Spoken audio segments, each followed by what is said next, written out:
Die letzte Viertelfinalbegegnung live aus dem Olympiastadion in Berlin. Hier wird später der Europameister gekrönt. Vielleicht ist es einer der beiden Mannschaften, die wir heute noch sehen, und zwar England oder Spanien. Wir haben ja schon ein kurioses Viertelfinale gesehen. Die Deutschen haben sich 3:2 gegen die Tschechen durchgesetzt.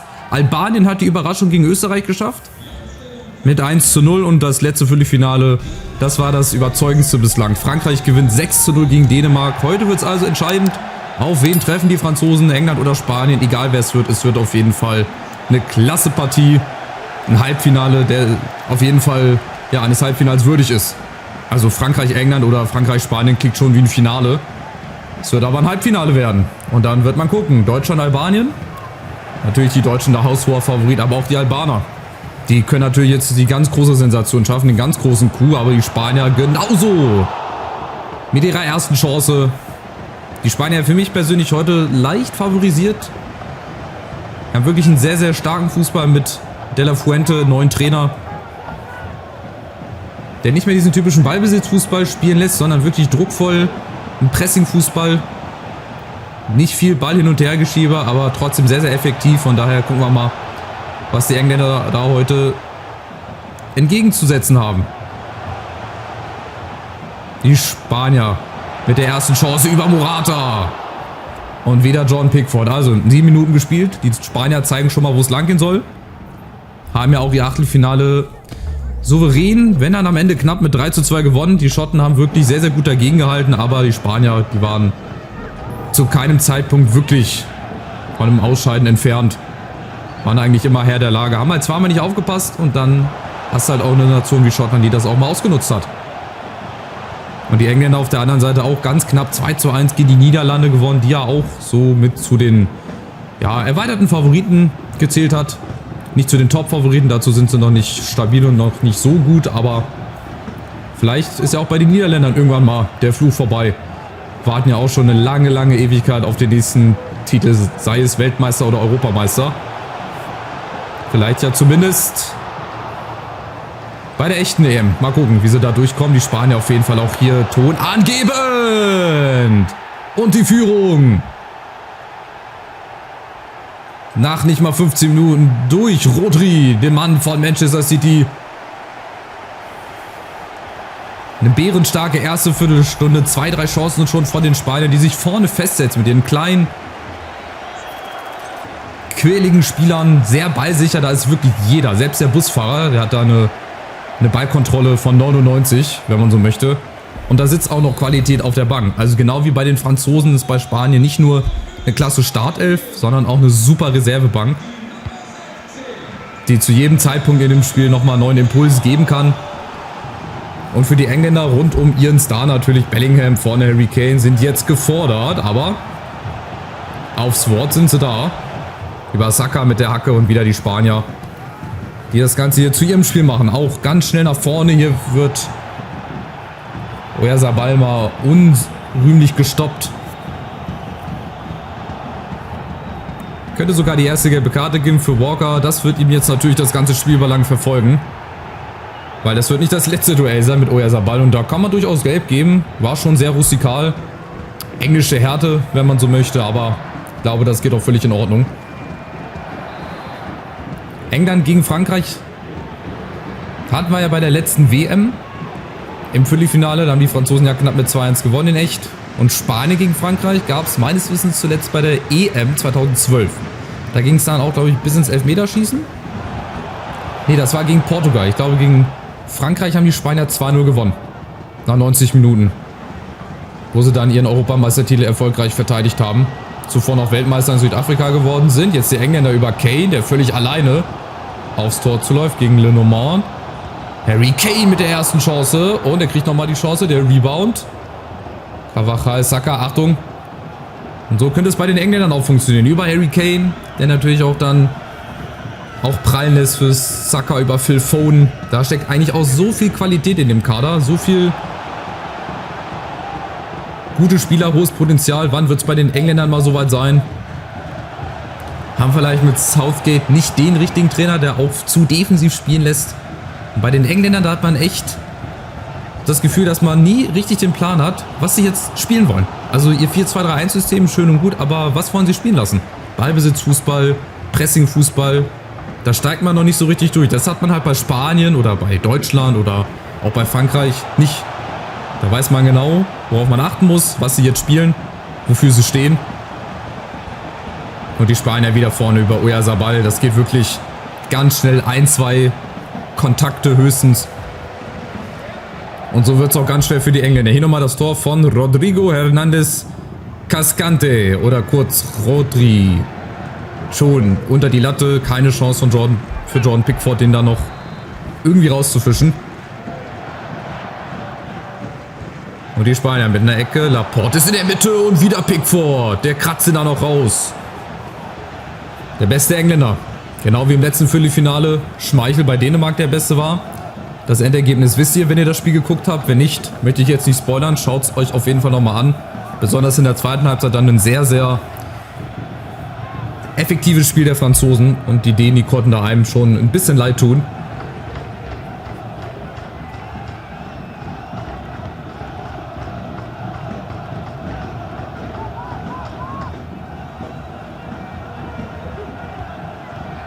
Jetzt war der Versuch auch für die Engländer, auch mit 1, 2 Kontakten und schon ist man durch. Über Saka gegen Laporte. Da kommt Grimaldo noch mit hinzu. Kane jetzt mit ein bisschen Platz. Aber Mikel Merino. Das ist auch das Starke bei den Spaniern, dass man sich, egal wo, überall auf dem Platz immer hilft. Ferran Torres vorbei. Ein Chip hier. Also die helfen sich wirklich alle gegenseitig. Das ist eine geschlossene Mannschaftsleistung. Und jetzt die Chance für die Spanier, auf 2:0 zu stellen. Ferran Torres zum ersten und wieder Jordan Pickford. Also er alleine verhindert schon jetzt das zweite oder das dritte Tor der Spanier, was zu dem Zeitpunkt nicht mal unverdient wäre. Und die Spanier sind schon wieder vorne. Pedri, was macht er da mit den Engländern? Das ist ja Wahnsinn. Der Mann vom FC Barcelona. Lasst doch einfach die Eckfahnen stehen. Was haben die euch getan? Mit einer einzigen Bewegung hebelt er die ganze englische Verteidigung aus. Das geht natürlich nicht. Das ist viel zu einfach. Das darfst du dir auf so einem Niveau nicht erlauben. Hier. Mit einer Bewegung ist Trent Alexander-Arnold, ist Kyle Walker, ist Declan Rice nass gemacht und Jordan Pickford im Tor. Der hat dann auch irgendwann keine Lust mehr. Ja, läuft für De La Fuente, würde ich sagen. 2:0, auch hier kurz vor der Pause. Und auch hier für die Engländer, so ähnlich wie bei den Dänen, kommt noch was vor der Pause. Wenn nicht, muss es natürlich nach der Pause passieren. Und die Qualität, wie gesagt, haben sie. Es ist nach wie vor sehr, sehr verwundert, dass diese Mannschaft noch keinen Titel geholt hat in den letzten Jahren.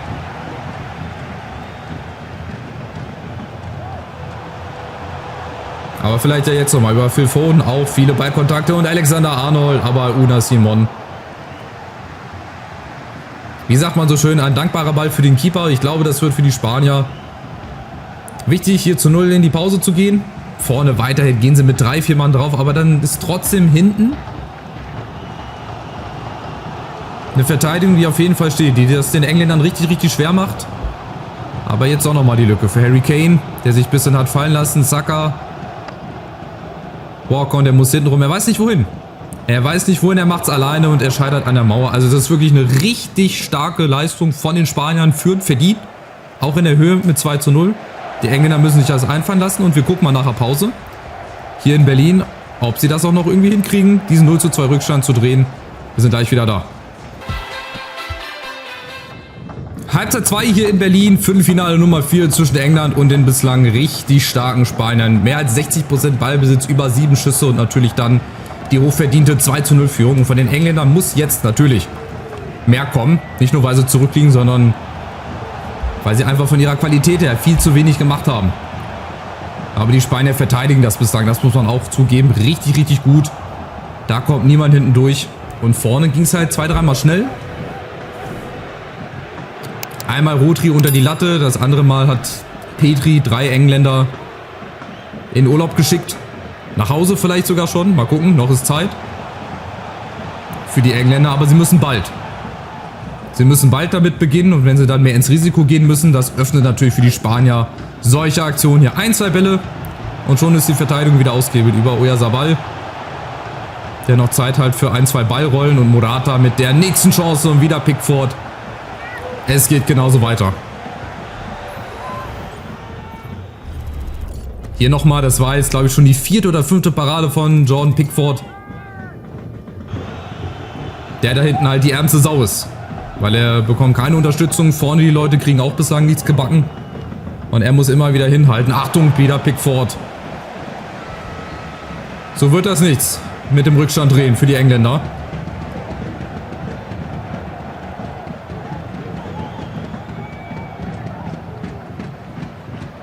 Und nach wie vor hat man nicht so richtig den Durchblick, was die Engländer spielen wollen.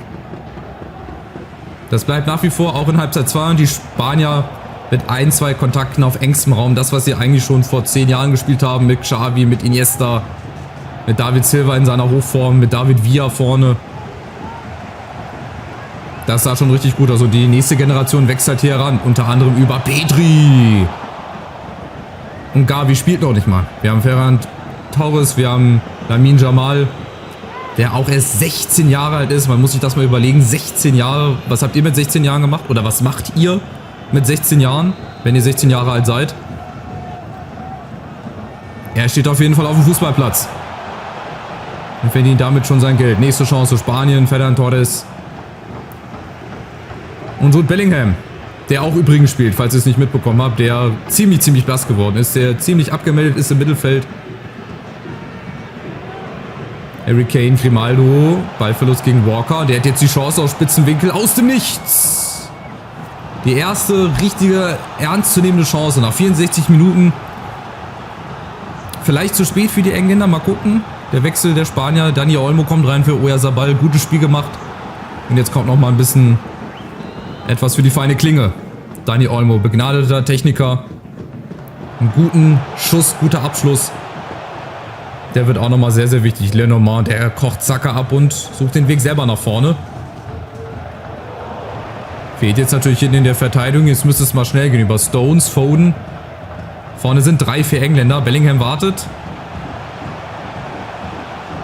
Da ist Trippier, der flankt auch wieder. Und da ist der Anschluss. Aber abseits. So schnell hätte es gehen können. Kyle Walker freut sich. Leider zu früh aus Sicht der Engländer, aber wir gucken nochmal, es war, glaube ich, ganz knapp abseits. Schöne Flanke von Trippier durch den ganzen Strafraum und dann sehen wir vorne die Kniescheibe. Die Kniescheibe und vielleicht die Fußspitze verhindern hier den Anschlusstreffer. Und so wäre es dann, wie gesagt, aus dem Nichts nochmal spannend geworden. Für die Spanier, die bis zu dem Zeitpunkt eigentlich hier alles im Griff hatten. Den Gegner jetzt unnötig stark machen. Vielleicht war das jetzt so eine Art Weckruf für die Engländer, doch nochmal ein bisschen mehr zu tun, als sie es bislang gemacht haben. Saka ist nämlich jetzt durch. Der hat die nächste Chance. Und jetzt macht er's. Und jetzt zählt das Tor auch. So schnell kann es gehen. Also, die Engländer sind doch da. Gegen alle. Da kommt keiner hinterher. Kein Carvajal, kein Laporte. Und Unai Simon im Tor ist dann auch geschlagen. Schön platzierter Schuss von Bukayo Saka, der noch bei der letzten Europameisterschaft der tragische Held war, wenn man so möchte. Im Elfmeterschießen den entscheidenden verschossen. Auf Social Media dann böse niedergemacht. Mit rassistischen Kommentaren, was natürlich überhaupt nicht geht. Der sich aber dann gefangen hat. In den nächsten Jahren beim FC Arsenal. Und der seine Engländer jetzt hier in der Prognose zumindest wieder ranbringt. Aber die Spanier natürlich drehen wieder auf. Da hat man auch so das Gefühl, wie bei den Franzosen, dass die noch 1, 2 Gänge höher schalten könnten, wenn es drauf ankommt. Dann würden sie nochmal Gas geben. Das müssen sie jetzt nämlich. Noch eine Viertelstunde. Jetzt wird es ein richtig spannendes Viertelfinale nochmal. Die Engländer kommen über Harry Kane, Bellingham. Und Rodri, der natürlich jetzt auch wichtig ist. Dass er die Bälle abfängt im Mittelfeld. Da ist er wieder, aber das war auch nicht gut gemacht von Foden, der ziemlich blass ist. Auch in Halbzeit 2, da kommt bislang sehr wenig.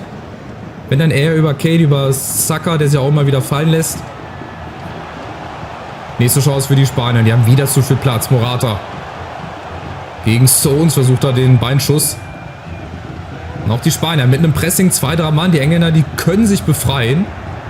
Kriegen aber den Ball sofort wieder um die eigenen Ohren. Und das könnte die Entscheidung sein. Alvaro Morata zeigt's an. Da geht's Richtung München. Beziehungsweise Richtung Dortmund. In München spielen Deutschland und Albanien Richtung Dortmund. Einmal auf die andere Seite Deutschlands in den Westen. Dort wartet dann Frankreich, aber das war natürlich eine Offenbarung. Aber das Pressing hat funktioniert von den Spaniern. Die Engländer mussten klären. Vorne standen 2-3 Mann und Morata ist dann am Ende derjenige, der hier verwandelt. Und schon mal den Finger Richtung Halbfinale streckt. Das wird jetzt nämlich richtig, richtig schwer für die Engländer hier überhaupt nochmal reinzukommen. Luke Shaw. Da hätte ich jetzt zum Beispiel einen offensiveren Mann gebracht, weil man liegt da hinten 3-1. Jetzt muss man noch mal ein bisschen mehr riskieren, aber ich glaube, das wird nichts mehr werden. Ich glaube, ich lehne mich mal leicht aus dem Fenster und sage, wir haben ein Halbfinale zwischen Spanien und Frankreich.